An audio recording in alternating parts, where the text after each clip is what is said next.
For years, Kit supported her brother Julian, paying off his debts and protecting him after their father's death.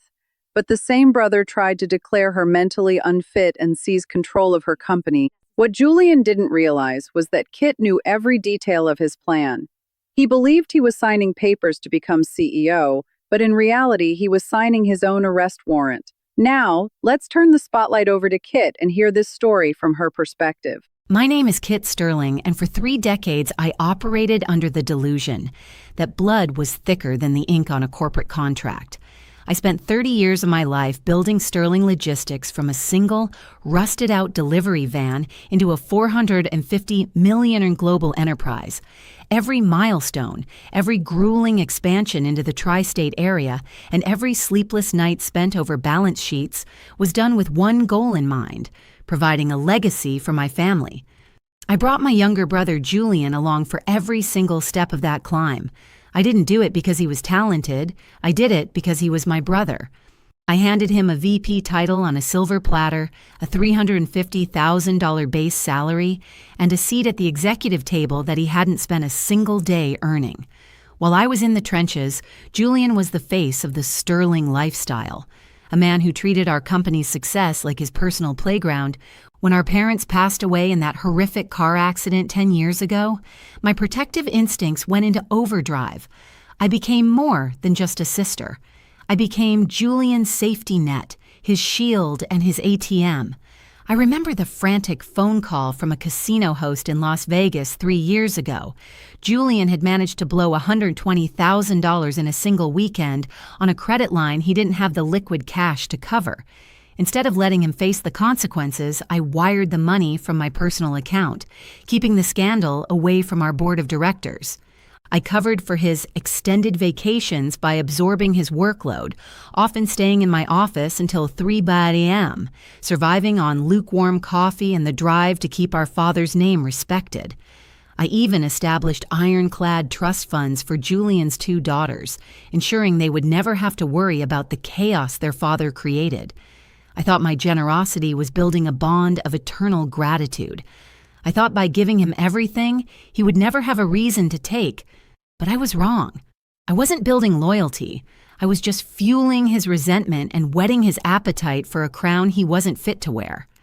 I never imagined that the hand I spent a lifetime feeding would be the one to try and lock me in a cage. The realization that my brother was a monster didn't come with a loud confrontation. It came in the quiet, clinical hum of the executive lounge on a Tuesday evening. I had returned to the office early from a medical checkup. I'd been experiencing some minor dizzy spells. Nothing serious, just a lingering inner ear infection. But in the high-stakes world of logistics, you don't take chances.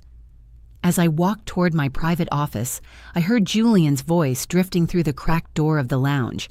He wasn't alone. He was with Dr. Eris Thorne, a man whose medical license was as thin as his ethics. I stopped, my hand hovering inches from the wood, as Julian's laugh, that familiar, boyish laugh I'd loved my whole life, turned cold. "It's perfect, Eris," Julian said, the ice in his voice freezing the blood in my veins. "She's already complained about the dizziness. The board is already nervous about the stress she's under since Dad died. We just need your signature on the declaration of mental incompetence, early onset Alzheimer's. It's tragic, really." I felt the world tilt, but it wasn't the ear infection. It was the sound of my brother offering a $50,000 consultation fee to have me legally erased. He wasn't just talking about a corporate coup. He was talking about my life. "Once she's tucked away in the Willows," Julian continued, referring to a high-end memory care facility 3 hours away, "I'll have total power of attorney. I'll liquidate the Sterling stock and you'll get your bonus. She won't even know what day it is, let alone that I've sold the empire she worked so hard for." My heart didn't just break. It shattered into 1,000 jagged pieces. I stood there clutching my medical files, listening to them toast to my demise with the 25-year-old scotch I had bought Julian for his birthday. He wasn't mourning my health. He was scouting out a cage for me. He was willing to strip me of my agency, my business, and my very identity just so he could spend the company into the ground. I realized then that to Julian, I wasn't a sister. I was an obstacle. I stood in that hallway, my knuckles white against the doorframe, but I didn't burst in. I didn't scream. A strange clinical calm washed over me, a sensation like steel cooling in a mold. If Julian wanted a sister who was losing her grip, I was going to give him an Oscar-winning performance. I wiped my eyes, straightened my blazer, and walked back to my car. By the time I reached the parking garage, I had already dialed my private security lead and a forensic accountant I'd kept on retainer for years. From that moment on, Kit the sister was dead. Only Kit the CEO remained. For the next 3 weeks, I played the part of the fading matriarch with terrifying precision. I started forgetting where I parked my Tesla. I would walk into board meetings and ask the same question 3 times, watching out of the corner of my eye as Julian exchanged smug, knowing glances with his cronies.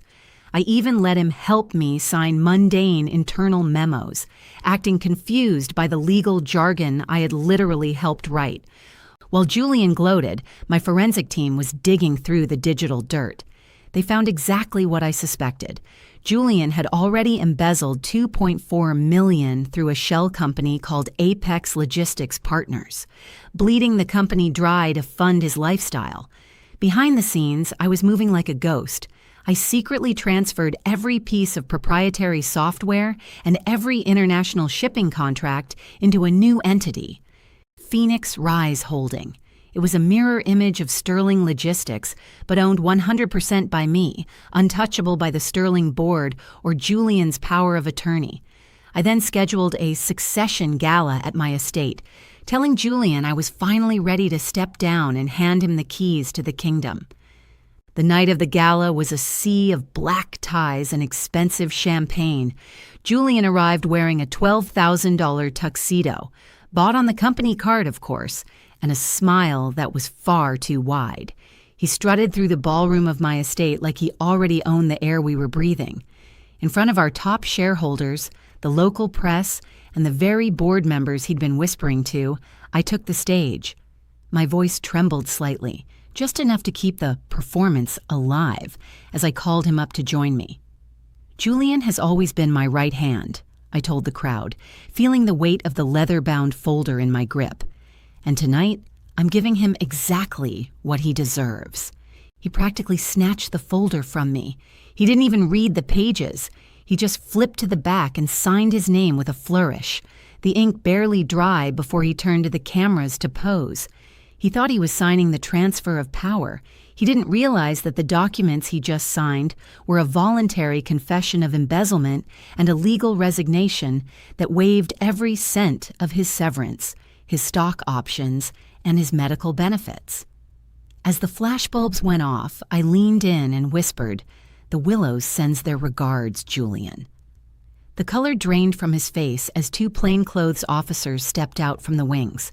Because of the morality clause I'd buried in those papers, the police had everything they needed. He was escorted out in handcuffs while the press he'd invited captured every second of his disgrace. Today, Sterling Logistics is gone. I dissolved it and moved every asset into Phoenix Rise. Julian lost his house, his cars, and every friend he thought he'd bought. My head of security saw him last week. He's working the graveyard shift as a janitor at a local bus terminal, scrubbing floors in a building he once thought he was too regal to enter. I'm finally at peace, knowing that the empire is safe, and the only person I'm taking care of now is the woman who was smart enough to build it. What an incredible journey for Kit Sterling. But after seeing that final confrontation, I have to ask you, what did you learn from this? Was Julian's downfall inevitable, or did Kit go too far to protect her legacy? Let us know your thoughts in the comments. It is important to remember that this story was a dramatization of fictional scenario created specifically for societal reform and awareness. We show you these dark realities and calculated schemes so you can recognize the warning signs and choose a better path rather than repeating these mistakes in your real life. In the end, justice isn't just about winning, it's about integrity. If you learned something valuable from this video, please subscribe and hit the bell icon to join us daily. Until next time.